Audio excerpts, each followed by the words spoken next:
Hi, it's Chef Mike from 18 Reasons. Today I'm here to talk to you about roux, R-O-U-X's.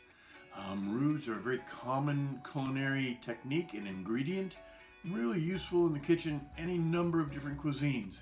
They're at the heart of 3 of the 5 French mother sauces. They are essential in New Orleans Cajun and Creole cooking. And they're a useful way to thicken sauces and any other liquid, and they also add a tremendous amount of flavor when done correctly. So today we're going to work on making a roux and how to use it. So a roux is always equal parts flour and some kind of fat. Traditionally in France, the fat is clarified butter. Traditionally in New Orleans, the fat is some kind of vegetable oil or lard. Today I'm using vegetable oil. I've got 4 tablespoons of vegetable oil in a sauce pot, and I've got 4 tablespoons of all-purpose flour.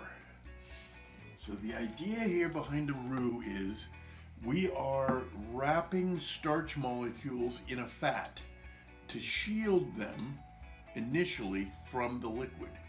As we cook and stir the liquid into the roux, we're going to allow the starch molecules to be exposed to liquid and gelatinize.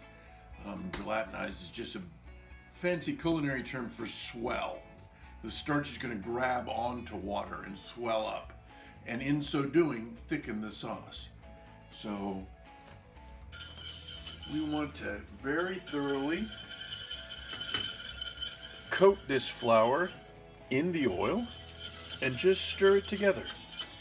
Now, one of the downsides of a roux is that raw flour tastes pasty. Raw flour is a really obnoxious flavor in things. So roux are classified by their color. And initially, this is a white roux and would taste like flour if I used it to thicken a sauce. I'm going to cook it just slightly. And it's going to become perhaps a blonde roux. A blonde roux would be useful in something like a bechamel, which is a sauce of roux thickened milk. If I keep cooking it, the flour will toast. That toasted flour is a flavor, and it's a delicious flavor. And in New Orleans, you would never use a blonde or a white roux for any kind of gumbo or jambalaya. You would keep cooking it, and as I keep cooking this, it is going to darken and the flour is going to toast. An important note is that as it darkens, the flavor improves, but the thickening power decreases. So for a typical sauce, we are looking at perhaps 4 ounces of roux to thicken a quart of sauce for a stock. And all I'm going to do here is keep stirring it as the flour toasts and improves in flavor.